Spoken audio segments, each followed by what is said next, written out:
오랜만에 친구들을 만나면 한마디 합니다. 야, 언제 밥 한번 하자. 그죠? 여러분 어떻게 그 친구들이랑 밥 자주 드십니까? 네, 굉장히 잘 먹기 힘들어요. 막 20년 만에 누굴 만났는데, 오, 선배 반가워, 반가워. 밥 한번 해? 연락처도 없어요. 서로 밥 한번 하재. 연락처는 없어요. 그냥 안부죠. 그저 반갑다는 표현입니다. 근데 만약에 여러분들이 진짜 중요한 사람과의 약속이에요. 우리 남궁 형제, 고은 형 자매 이렇게 있는데 여자친구가 갑자기 이날 밥 먹재. 안 갈 거예요? 가야 돼. 목숨을 걸고 가야 돼요. 그죠? 아빠한테 혼나더라도 일단 그 시간은 무조건 빼야 돼. 지엄한 명령이 있으니까 그날은 빼야 돼요. 중요한 사람과의 약속은 생각보다 우린 잘 지킵니다.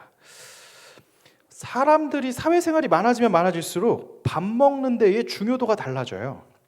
여러분들의 사회적 위치가 올라가면 올라갈수록 여러분들과 밥 먹고 싶어 하는 사람들이 많아질 겁니다. 그래서 워렌 버핏 같은 사람은 그 양반과 그분과 한 번 식사하는데 굉장히 비싼 돈이 들어가겠죠. 저는 여러분들 중에서도 나중에 미래에 워렌 버핏들이 나올지 또 어찌 알겠습니까? 그러니까 지금 많이 먹어놔야 될 것 같아요. 그죠? 막 여러분과 한번 병준 형제랑 한번 먹는데 막 투자의 달인이 돼가지고 한 번 먹는데 막 5천만 원 내라고 하면 그렇게 되길 바래요. 네, 좋습니다. 사회적 위치가 올라가면 올라갈수록 여러분과 먹고 싶어하는 사람은 많아져요. 그래서 VIP석에 모시기도 하고요. 무슨 만찬이나 이런 데 보면 꼭 앞에 막 국회의원 등등등등 뭐 재력가들이 해서 테이블을 세팅해 놓죠. 그 이유가 무엇이겠어요? 그들이랑 같이 있으면 그 자리가 굉장히 비싸 보이잖아요. 로타리 클럽 같은 데도 회장님은 얼굴 한번 비치지 않는 국회의원을 모셔다 놓는 이유가 그들과 함께 있다는 것만으로도 자신들이 가치가 올라가는 거라고 사람들은 생각하기 때문에 그래요. 근데 반대로 사회적 위치가 낮거나 또는 인생의 큰 시련을 맞아서 과거에는 잘 나갔는데 지금 바닥을 쳤는데 재기할 힘이 없어요? 그럼 신기하게 사람들은 썰물처럼 빠져나갑니다. 그런 여러분이 만약에 엄청 잘 나갈 때 전화를 하잖아요. 그럼 친구들이 그래 내가 너 언제 밥 먹자 하면 그 시간에 기가 막히게 나와요. 근데 여러분이 사회적으로 바닥을 칠 때 전화를 하면 그 친구들은 여러분을 스팸 처리할지도 몰라요. 야, 나 돈 없어. 나 돈 없다. 라는 얘기부터 할지도 몰라요. 정말 냉혹한 것 같은데 이게 현실이에요. 동양 철학에서의 한비자는 또 이걸 당연하다고 이야기해요. 사람이 잘 나갈 때 모이는 것이 당연하고 사람이 위기를 맞이했을 때 빠져나가는 것 또한 당연하다라고 이야기합니다. 세상의 이치가 그러하다는 거죠. 약한 사람들, 약자였을 때, 가장 어려웠을 때 힘들어지는 것은 당연한 것입니다. 그럼 성경에서도 이렇게 약해졌을 때, 밥 먹자는 사람 하나도 없을 때 벌이 어떻게 이야기하고 있을까요? 오늘 성경에는 사회적으로 실패한 사람들의 이야기가 나오고 있습니다. 바로 예수님의 제자들이에요. 예수님의 7 제자들이 지금 나오는데요. 이 제자들은 예수님을 쫓아다닐 때 수많은 사람들에게 박수를 받고 환영을 받았어요. 존경도 받았고요. 갈릴리 총구석에 살던 사람들이 예수님을 쫓았다는 이유만으로 환영을 받았어요. 예수님 호산나 호산나 외칠 때는 사람들이 막 예수님한테 환영했지만 예수님을 쫓아다닌 사람들도 굉장히 그 가치가 올라갔단 말이죠. 그때까지는 막 사람들이 우리 집에 와서 식사 한번 하세요. 우리 집에 와서 식사 한번 하세요. 로마 세리가 식사 한번 하세요라고 말하면 저 말씀 중에 죄송한데 3층 문 좀 닫아주세요. 아이들이 굉장히 열정적으로 샤우팅하고 있어요. 네, 문 좀 닫아주세요. 네, 죄송합니다. 네, 누구나 다 식사를 초대하는 위치에 있었어요. 그랬던 제자들이 예수님이 죽자 상황이 180도 바뀝니다. 이제 사람들은 그들을 쫓아다니지 않습니다. 밥 먹자고 초대하지 않아요. 그들은 지금 사회적으로 위험 인물이 되었고요. 사회적으로도 밑바닥에 있는 상황이 됐어요. 더 이상 그들과 밥 먹자고 초청하지 않습니다. 굉장히 낙심한 상황이죠. 이 낙심되어 있는 상황 속에서 베드로가 한 이야기가 있어요. 베드로는 다른 제자들한테 이렇게 이야기해요. 야, 나는 물고기 잡으러 간다. 다시 옛날에 하던 일 물고기 잡으러 갈게 라고 말해요. 그러자 다른 6 제자도 합류해서 같이 가요. 그 7명의 제자들은요, 예수님의 에이스 그룹이에요. 핵심 그룹이었어요. 예수님이 3년 동안 가장 공들였던 사역했던 그룹들인데, 그리고 방금 전에도 예수님의 부활하심을 만났었는데, 그리고 예수님이 성령 받아라 나가라 막 했는데 다시 낙심한 거죠. 그리고 나서 한다는 일이 과거에 고기 잡던 일을 가서 다시 하겠다라고 한 거예요. 한때는 청혼의 꿈도 있었고요. 예수님을 쫓았을 때는 굉장히 미래에 대한 청사진과 소망도 있었겠죠. 그런데 이제는 다 포기하고 그냥 옛날에 하던 일이나 해야겠다 하고 돌아간 것입니다. 그렇게 해서 갈릴리 바다에 가서 그물을 내리고 다시 배를 타고 어부 일을 해요. 그들은 베테랑이었어요. 원래 눈 감고도 고기 잡을 수 있는 친구들인데 신기하게 3년간 쉬어서 그런가 물고기를 잡는데 한 마리도 못 잡는 거예요. 밤새도록 일을 하면 최소한 한두 마리 실적이 있어야 되는데 뭐 아웃풋이 하나도 없는 거예요. 근데 왕년에 이걸로 내가 잘했었는데 다시 돌아가서 하니까 한 마리도 못 잡는 거예요. 이거 굉장히 이럴 때 사람이 낙심하죠. 가뜩이나 지금 인생 망해가지고 이번 생 망했다 해가지고 돌아왔는데 다시 어떻게든 살아보려고 물고기 다시 잡아보겠노라고 했는데 그 물고기도 한 마리도 안 잡혀요. 사람이 실패해가지고 지금 초청해주는 사람 한 명 없는데 거기서 뭐 재기해보겠다고 하는데 또 실패해서 바닥을 치는 상황. 바로 지금 상황이 제자들의 상황이에요. 성경 3절은 이렇게 표현해요. 시몬 베드로가 나는 물고기 잡으러 가노라 하니 그들이 우리도 함께 가겠다 하고 나가서 배에 올랐으나 그날 밤에 아무것도 잡지 못하였더니 그들의 상황은 아무것도 잡지 못한 상황이었습니다. 실패와 실패의 연속이죠. 이런 상황 속에서는 아무도 그들을 식탁의 교제로 초대하지 않을 겁니다. 근데 이런 이야기가 우리에게도 굉장히 와닿습니다. 왜 책들은 이야기해요. 자기계발 서적들은 막 실패는 성공의 어머니다. 뭐 에디슨 얘기했대죠. 그건 에디슨이 얘기하는 거지. 굉장히 많은 자기계발 서적들이 나 쩔었는데 나 장난 아니지 하고 막 자기 자랑 많이 해요. 근데 여러분들 이 청년의 때에 왜 옛날에 아프니까 청춘이다 쓰신 우리 교수님이 계셨지만 사람들이 또 반론하죠. 네 아파봐라.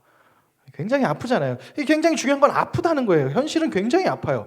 인생 실전이라고 굉장히 아파요. 굉장히 아픈 친구한테 야 괜찮아 일어설 수 있어.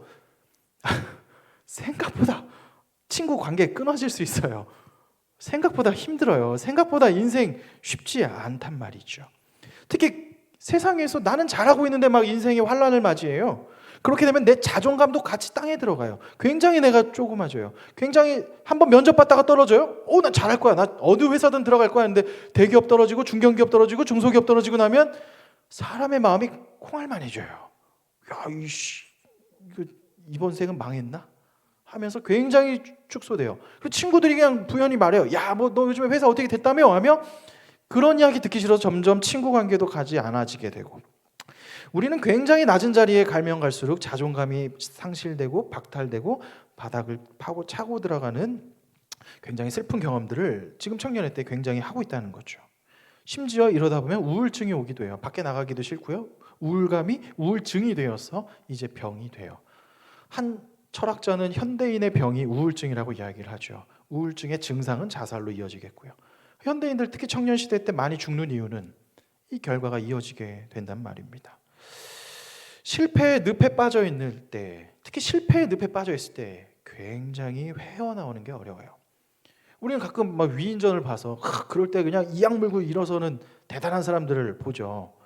뭐 징기스칸이나 뭐 이런 뭐 위인전 이순신 장군 봐라 막. 그건 이순신이니까 된 거예요. 여러분 이순신 아니잖아요. 웬만하면 안 돼요. 굉장히 외롭고 힘들어요. 예수님의 제자들도 이런 철저한 실패의 자리에 지금 있었다는 겁니다. 아무도 그들을 초대하지 않을 그 상황인데 여기서 놀라운 성경의 이야기는 이어져요. 그들이 물고기 한 마리도 잡지 못하고 실패와 또 실패의 자리에 있을 때 예수님이 나타나십니다. 근데 그들은 예수님인지 몰랐어요. 근데 예수님이 그들한테 물어봐요. 얘들아 뭐 좀 잡았느냐? 라고 물어봐요. 제자들이 못 잡았다고 얘기해요. 그러자 예수님이 얘기해요. 배 오른쪽에 그물을 던져라. 그리하면 잡을 것이다 해요. 제자들이 응? 뭐라고? 하겠지만 뭐 그냥 누가 뭐 오른쪽에 던지래. 그러니까 믿져야 본전이니까 오른쪽에 던졌겠죠?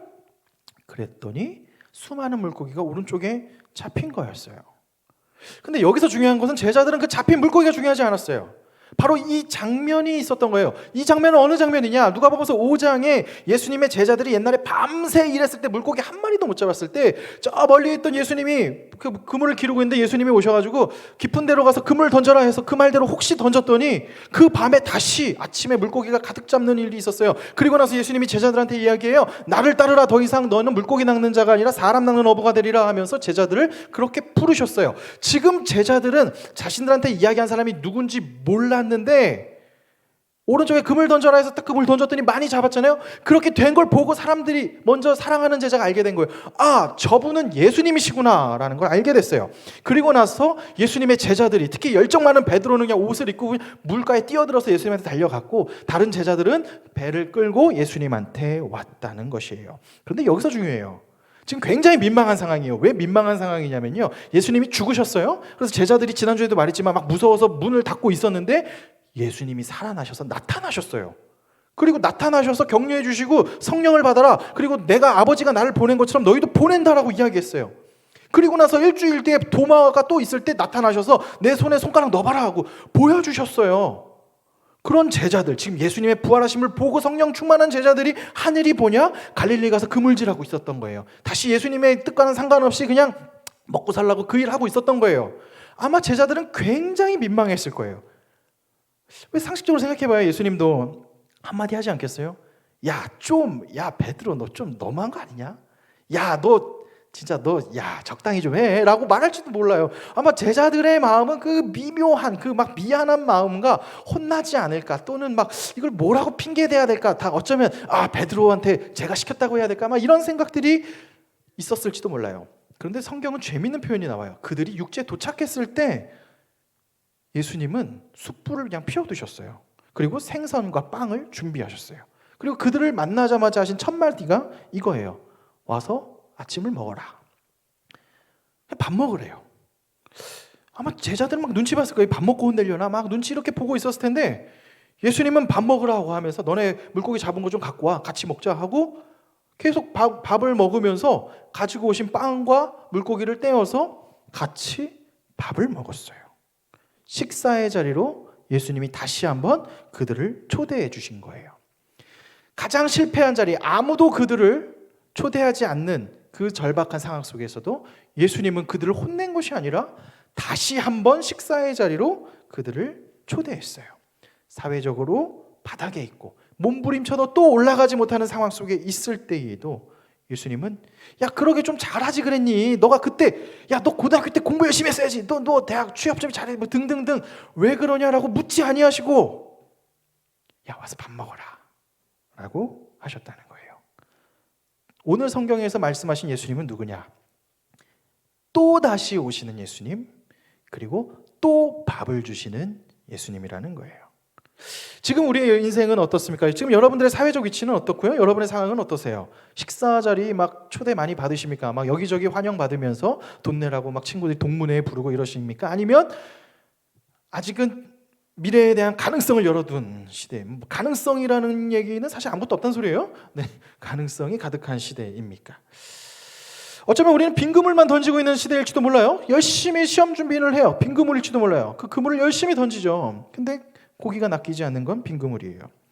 또 지난주 주일에 또 매주 주일에 막 와서 말씀 듣고 내가 그래 하나님의 자녀를 열심히 살아보자 하고 딱 회사 출근하자마자 현타가 딱 와요. 저분은 오늘도 왜 나를 저렇게 이뻐하실까 미치겠네 하면서 사직서를 딱 하려고 했는데 다음 달 핸드폰 요금이 머릿속에 딱 오면서 다시 주머니에 넣게 되죠. 굉장히 우리는 허해요. 생각보다 연약해요.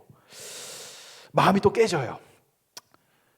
그런데 그런 우리에게 예수님은 오신다는 거예요. 오늘 성경은 우리에게 말해주는 건 그런 자리, 연약한, 또 넘어지는 자리. 아니 오늘 필요 없어요. 끝나고 나서 좀 더 은혜 받고 막 있다가 막 서로 막 행복하고 했을 때 내일 되면 똑같이 여러분 또 넘어질 거예요. 이렇게 넘어질 거예요. 또 땅바닥 파고 들어갈 거예요. 그런 여러분한테 하나님이 또 오신다니까요. 오셔서 야 혜지야 너 좀 언제까지 그럴 거야가 아니라 괜찮아, 밥 먹어라. 예수님이 또 밥 준다니까요. 오늘 나타나시는 예수님은 그런 예수님이에요. 질타하지 아니하시고 식사의 자리로 초대하시는 예수님. 저는 그 예수님이 오늘 저와 여러분들에게 이미 오셨고 우리가 함께 누리게 되길 주님의 이름으로 축원합니다. 다시 오셔서 혼내지 아니하시고 식사 주시고 밥을 주시는 예수님, 그 식사의 자리로 초대하시는 예수님을 그럼 우리는 어떻게 누릴 수 있을까요? 실제로 우리는 어떻게 뭘 해야 된다는 말입니까? 세 가지 이야기를 해보려고 그래요. 첫 번째는요, 첫사랑을 기억하는 겁니다. 하나님께서 여러분들을 처음 부르신 그 순간을 기억하라는 거예요. 제자들이 낙심해서 물고기 잡으러 갔는데 거기서도 또 실패했을 때 예수님은 오른쪽에 그물을 던지라고 했어요. 그래서 수많은 물고기를 잡았죠.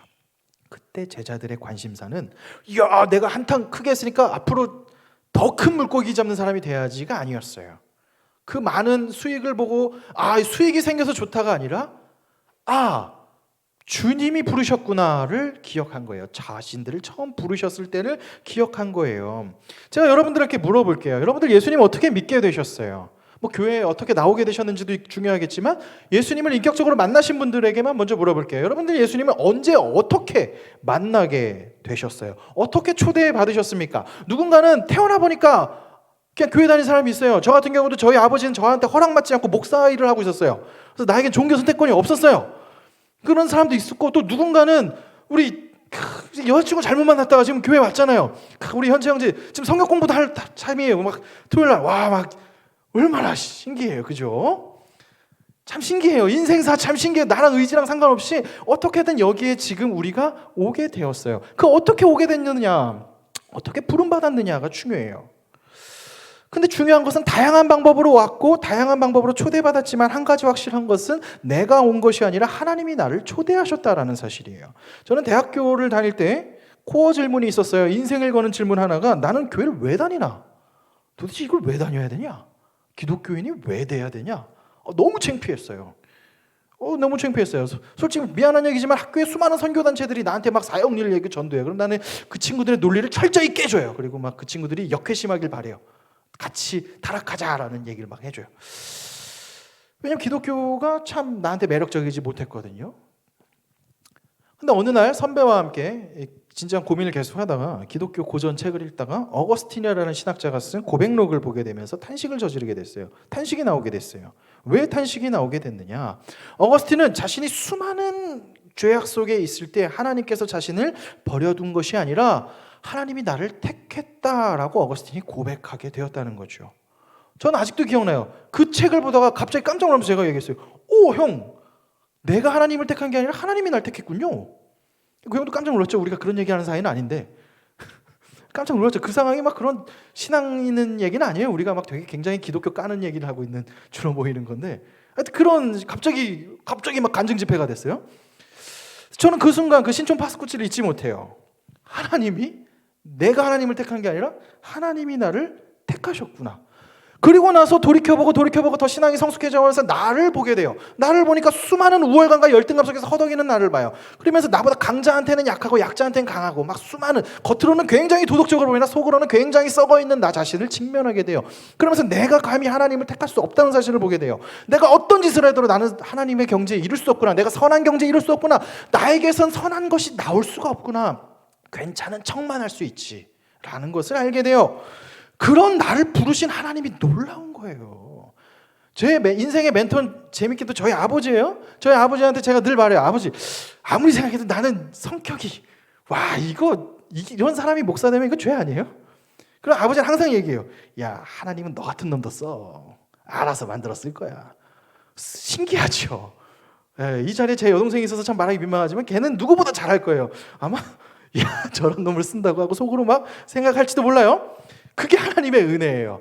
하나님이 부르신 첫사랑을 기억하는 게 바로 하나님의 은혜입니다. 로마서 5장 8절은 우리에게 말해요. 우리가 아직 죄인 되었을 때에 그리스도께서 우리를 위하여 죽으심으로 하나님께서 우리에 대한 자기 사랑을 확증하셨느니라. 하나님께서 우리가 굉장히 나이스하고 굉장히 괜찮고 사회적으로 초대받고 VIP여가지고 막 하세요 할 때 부르신 것이 아니라 낙심하고 좌절했을 때, 게다가 죄인이어서 더 이상 가치가 없고 너 좀 이런 사람들이 거부하는 그런 상황, 우리의 심령이 그렇게 바닥을 쳤을 때 그런 죄인인 상태에서도 하나님은 말해요. 내가 널 위해 죽었어. 너 내 아들이야. 너 내 딸이야. 그래 괜찮아. 연봉 깎이면 어때? 연봉이 너의 가치가 아니야. 회사 네임이 너의 가치가 아니야. 회사는 언젠가 퇴직한단다. 너는 내 딸이야. 너는 내 아들이야. 하나님이 말씀해 주신 거예요. 하나님은 우리에게 그런 초대를 끊임없이 하세요. 저는 이 초대, 예수님의 초대, 예수님이 부르셔서 우리한테 말해요. 그러니 일어나서 밥 먹어라. 야, 그만하고 와서 밥 먹어. 괜찮아, 밥 먹어. 저는 이 예수님의 초대에 여러분이 응하셔서 같이 회복되는 저와 여러분 되시길 바랍니다. 첫 번째, 첫사랑을 기억하는 거였어요. 부르신 것에 대해서. 그것이 예수님과 동행하는 것이라고 했다면, 예수님이 오늘 함께하는 것을 아는 거라고 했다면, 두 번째는요, 그 주님의 식탁에 초대에 동참해야 돼요. 예수님이 우리는 뇌가 없는 무뇌 아들이 아니에요. 머리는 이제 모자 쓸 때 있는 게 아니잖아요. 생각이란 걸 우리 다 하잖아요. 왜 중요하냐면요.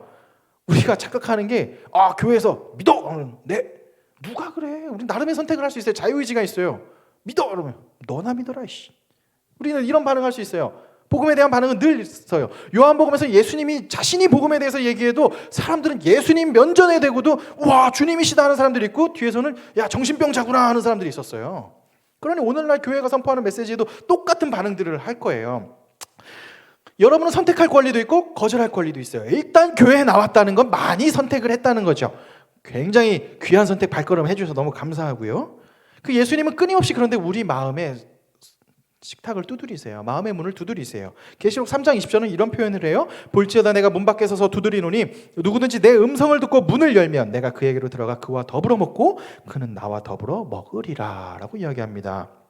예수님께서는 끊임없이 우리에게 말씀하세요. 여러 가지 계기들을 통해서 말씀하세요. 그때 우리는 선택할 수 있어요.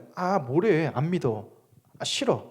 왜냐면 기독교적인 되게 쿨하지 않잖아요. 안 믿어. 내 인생의 주인이 하나님이라고? 무슨 말 같지도 않은 뇌 없는 사람들 소리 같아. 안 믿어. 합리적이지 않아. 등등등등. 여러 가지 이유로 우리는 거절할 수 있어요. 여기서 중요한 것은 그 초대에 응해야 된다는 것입니다. 이게 주님 앞에 꿇어 엎드리는 과정이에요. 이게 주님께 회심한다는 거예요.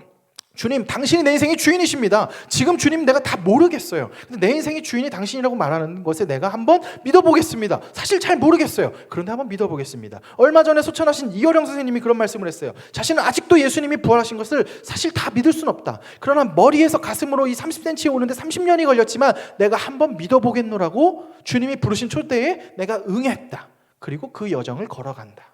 그리고 굉장히 아름답게 세상을 소천하셨죠. 저는 이효령 선생님의 이야기처럼 혹시는 이성적으로 다 믿어지지 않을지도 몰라요. 그러나 주님이 부르시는 그 초대에 우리가 응해야 된다는 것입니다. 주님은 어떤 이야기에 우리를 초대하십니까? 매일의 주일의 예배, 우리에게 날마다 초대하셔서 내 인생의 주인이 내가 아니라 하나님이심을, 그리고 회복해 주실 분이심을 우리를 초대해요. 그렇게 주님께 응답하고 주님께 나온 사람들의 반응이 뭐냐? 주일 예배예요. 주일 예배는 여러분 뭐 하는 것 같으세요? 군대에서는 주일 예배를 종교 활동이라 그래요. 활동이잖아요. 종교 행사 활동. 그러니까 천주교도 가고 불교도 가고 기독교도 가대요. 그래서 저 교육사 했을 때는 3개를 다 받으면 그랜드 슬램을 달성했노라 하는 친구들도 있어요. 네. 종교 활동이 아니에요. 종교 활동 할 수도 있어요. 아마 여러분들이 나름 괜찮은 교양인으로 살기에도 뭐 나쁘지 않아요. 자녀 교육 뭐 이 정도 해주고 나름 뭐 교회 가면 기분도 좋고 뭐 괜찮은 사람들 교양 있는 사람들끼리 모여서 호호호호 하면서 뭐 로타리 클럽처럼 놀기 얼마나 괜찮은 클럽일 수도 있어요. 근데 교회 주일날 예배는 뭐 하는 곳이냐? 근본적으로 막 세련되고 기가 막힌 거 하는 곳이 아니라 나를 구원하신 예수님께 반응하는 거예요. 기쁨에 반응하는 거예요. 특히 개신교회 예배는 기쁨의 반응이에요. 그래 막 찬양할 때 누군가는 막 우리 시연이 봐봐 얼굴 보면 막 쟤는 뭐야? 막 왜 이렇게 막 야 쟤는 뭐 이렇게 막 울어? 막 이렇게 좋아? 그런 표정이 이상한 게 아니에요. 기독교는 그게 자연스러운 것이에요. 가톨릭 교회는 방점이 제사에 있어요. 그래서 맨날 나는 죄인으로서이다 미사가 희생 제사라는 뜻이에요. 그래서 제사 나는 죽어요. 신부님이 네 죄를 사했노라. 이렇게 하면 또 굉장히 그래서 여러분 혹시라도 진짜 어썸한 그 엄청 쩌는 그 경건함을 느끼려면 가톨릭 교회를 다니세요. 근데 우리 개신교의 가장 큰 장점은 그 다이나믹함에 있어요. 예수가 우리를 살렸는데 우리는 그래서 매일 날마다 주일의 축복이에요. 주일의 기쁨이 있어요. 그래서 여기서 자유롭게 예배하고 자유롭게 찬양하고 하나님께 예배해요. 그게 개신교의 가장 큰 힘이자 장점이에요. 그래서 우리는 말씀을 받아요. 그래서 주일날 초대받아서 주일날 교회에 오면 우리는 말씀을 먹어요. 와서 오늘 가장 중요한 것은 말씀이에요. 부족하지만 목사의 입술을 통해서 선포되는 그 말씀이 우리를 살려요. 예수님께서 말씀하십니다. 사람이 떡으로만 살 것이 아니요 하나님의 입으로 나오는 모든 말씀으로 살 것이다 라고 이야기해요. 그 말씀을 먹고 한 주간을 살아요. 그래서 여러분이 만약에 주일날 말씀을 안 먹잖아요. 뭐 저에게도 책임이 있겠죠. 목사가 준비를 덜 하거나 하면서 진짜 무슨 그냥 귀신 시나리 까먹은 소리 해가지고 막 들리지 않게 하거나 그러면 저한테 책임이 있겠죠. 근데 서로 피차간에 막 나는 듣지 않겠노라고 결단하고 자는 친구들이 있을 수도 있어요. 여기는 없는데 군에는 많았어요. 군에는 내가 이기나 네가 이기나 한번 해보자 하는 친구들이 많이 있었어요. 그런 경우에는 그 말씀이 나의 삶에 살아내지 못하죠. 그럼 못 먹는 거예요. 그럼 일주일이 죽어요.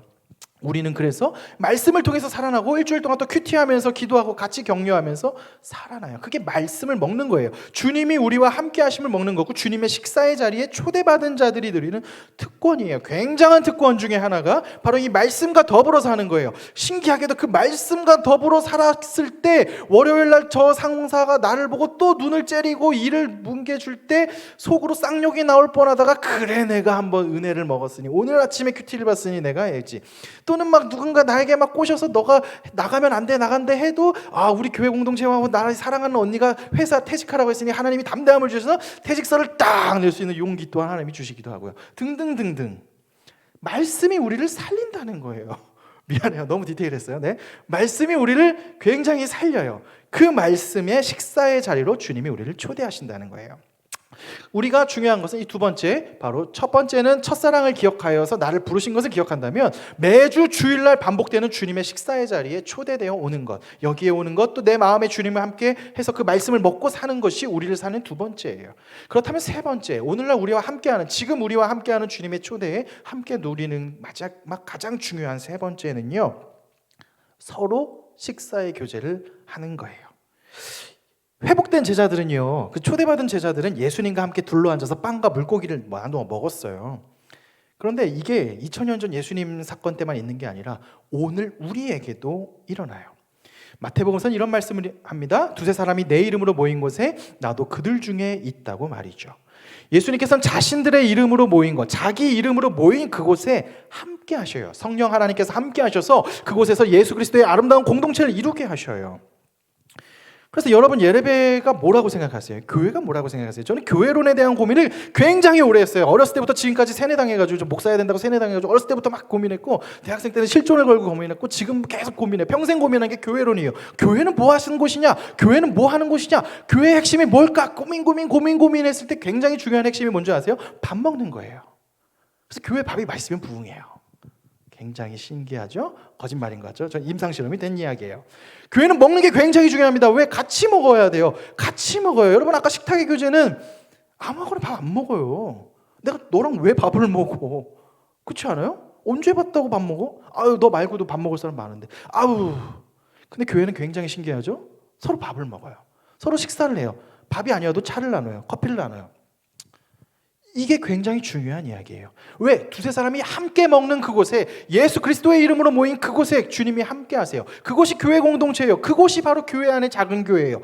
청년부라는 작은 교회 안에, 그 교회 안에 또 작은 교회로 가장들로 불렀었고요. 그 교회 안에서 두세 사람이 모여서 같이 식사하고 나누고 그냥 늘 예수님 얘기만 하겠어요. 인생사하고 직장도 까고 여자친구 남자친구 하면서 얘기하다 울기도 하고 등등등 하겠지만, 그리스도 이름으로 모인 그곳에 성령님이 함께 하시고 그곳이 교회라는 거예요. 그리고 그 교회를 맛보는 사람들이 모인 곳이 여기고요. 그래서 예수님의 식사의 초대를 구체적으로 누릴 수 있는 것은, 이따가 예배 끝나고 이제 가족 모임 나갈 거잖아요. 나갈 때 같이 맛있는 거 먹으러 가세요. 커피 마시러 갈 때 막 가세요. 그냥 가세요. 가서 먹고 같이 교제를 나누세요. 그러니까 제일 안 되는 게 뭔지 아세요? 교회 공동체 중에 제일, 저도 진짜 가기 싫었던 공동체는 끝나면 성경 얘기만, 죽어라 성경 얘기만 해. 그리고 끝, 안녕하고 가. 되게 인격적 교제 없어요. 절대 가기 싫어요.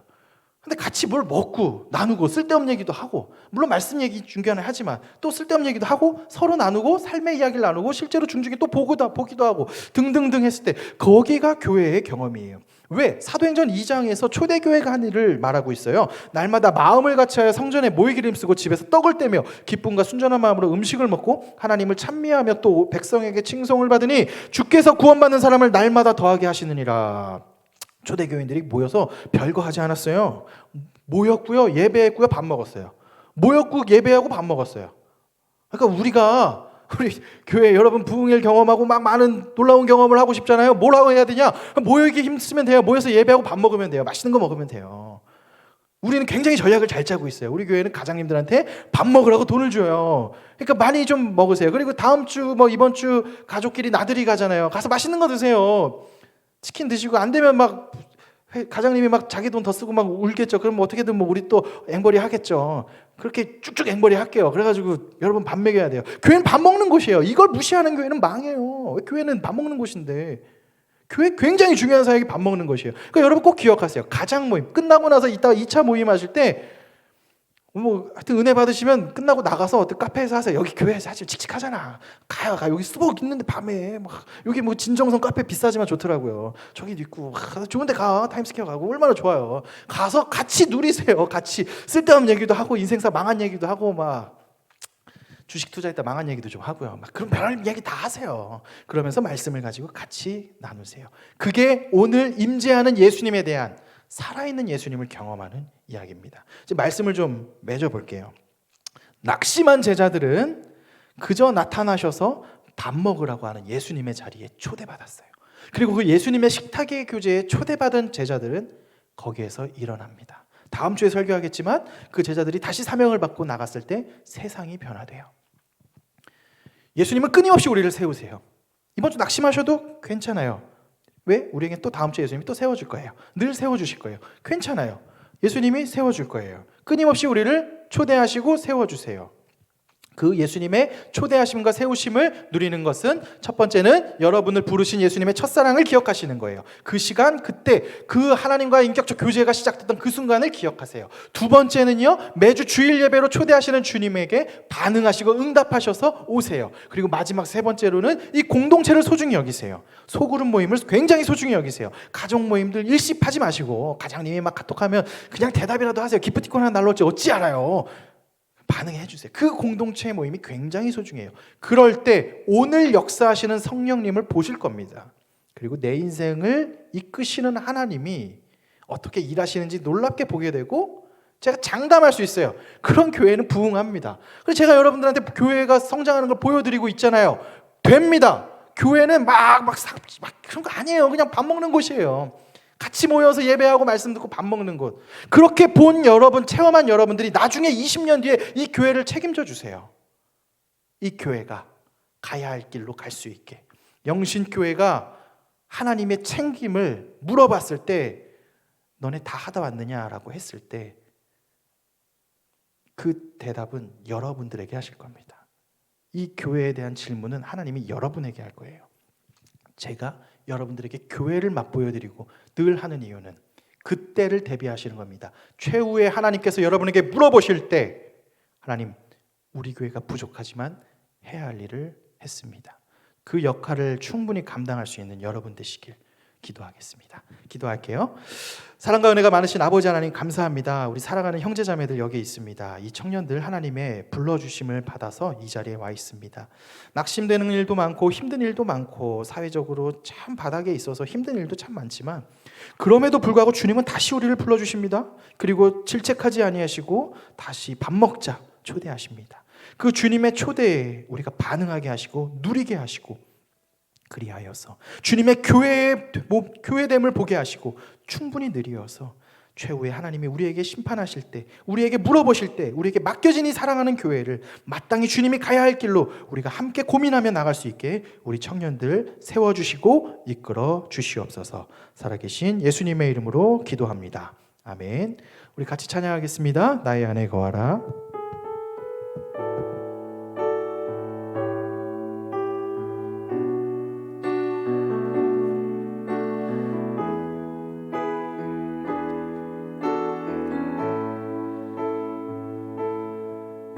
나의 안에 거하라. 나는 내 하나님이니 모든 환난 가운데 너를 지키는 자라. 두려워하지 말라. 두려워하지 말라. 내가 널 도와주리니 놀라지 말라. 내 손 잡아주리라. 다시 한번 고백할게요. 나의 안에 거하라. 나의 안에 거하라. 나는 내 하나님이니 모든 환난 가운데 너를 지키는 자라. 두려워하지 말라. 내가 널 도와주리니 놀라지 말라. 내 손 잡아주리라. 내가 너를 지명하여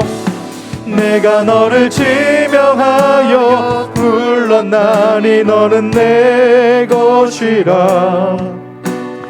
내 것 것이라 너의 하나님이라 내가 너를 보배롭고 존귀하게 여기노라 너를 사랑하는 내 여 내가 너를 지명하여 불렀나니 내가 너를 지명하여 불렀나니 너는 내 것이라 내 것이라 너의 하나님이라 내가 너를 보배롭고 존귀하게 여기노라 너를 사랑하는 내 여호와라.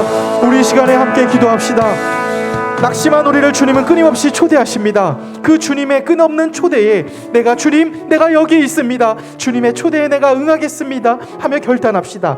혹시 또 이 시간 내가 주님께 부름받은 제자로 섰다면, 특별히 주님께서 나에게 사명과 비전을 주셨다면 주님 내가 일어서서 주님과 함께 가겠습니다. 나를 세우시는 주님과 내가 함께 거하겠습니다. 내가 주님과 함께 거하며 또 연약한 자들과 함께 식사를 하며 서로 나누겠습니다. 주님 나를 도구로 써주시옵소서. 이 시간에 우리 주님의 이름 한번 부르고 함께 기도하겠습니다. 주여, 사랑과 은혜가 많으신 아버지 하나님, 여기 청년들이 결단하며 이 자리에 나와 있습니다. 하나님, 이 청년의 때에 주님 수많은 인생의 여러 가지 어려움들을 겪지만 하나님 그때마다 하나님은 우리에게 질타하거나 너 그때 왜 그랬느냐라고 묻지 않으십니다. 그저 이렇게 세워주십니다. 와서 밥을 먹으라 하고 우리에게 식탁의 교제로 초대하십니다. 하나님, 우리가 그 주님의 식탁의 교제에 나가게 하여 주시옵소서. 나 같은 죄인을 살려주신 주님의 은혜에 반응하게 하시고, 하나님께서 끊임없이 매주일 우리를 주님의 식탁으로 초대할 때에 주님 내가 나가겠습니다, 주님 내가 주님과 함께 하겠습니다 결단하며 이 자리로 오게 하시며, 무엇보다 우리가 함께 모여 식탁을 교제를 나누고 함께 식사할 때에 하나님 그곳에 두세 사람이 있는 곳에 내가 함께 한다는 그 말씀을 기억하게 하시고, 하나님 이 자리에 형제자매들과 함께 하시어서 이번 한 주간을 또 살아갈 수 있는 생이 허락하여 주시고, 이 세상에 녹록지 않은 세상 가운데 그리스도의 자녀로서 담대하게 살아갈 수 있는 생이 허락하여 주시옵소서. 아버지 하여 불렀나니 너는 내 것이라 내 것이라 너의 하나님이라 내가 너를 보배롭고 존귀하게 여기노라 너를 사랑하는 내 여호와라. 사랑과 은혜가 많으신 아버지 하나님 감사합니다. 사실 우리의 현실만 보면, 우리의 위치만 보면 남을 생각할 시간도 없고요, 그냥 내 인생이 너무나 힘들어서 살기도 힘듭니다. 그런데 하나님은 한결같이 그런 우리한테 와서 밥 먹자 말하십니다. 그 주님의 식사 자리에 우리가 응하게 하여 주시옵소서. 주님이 한결같이 우리를 식탁의 자리로 초대할 때 민망하지만 그러나 주님이 부르시는 그 초대에 기쁨으로 나가게 하여 주옵소서. 그리고 그 주님의 식탁의 교제를 바로 여기에서 영신교회 공동체의 사랑하는 형제자매들을 통해서 하나님의 임재하심과 하나님의 살아계심을 형제자매들과 함께 식탁의 교제를 통해서 누리고 맛보게 하여 주옵소서. 이제는 우리 주 예수 그리스도의 은혜와 하나님 아버지의 크신 사랑하심과 성령님의 함께하심이 이 자리에 있는 또 주님의 식탁의 교제에 참여하기로 결단하는 모든 형제자매들 머리 위에 지금부터 영원히 함께하시기를 간절히 축원하옵나이다. 아멘.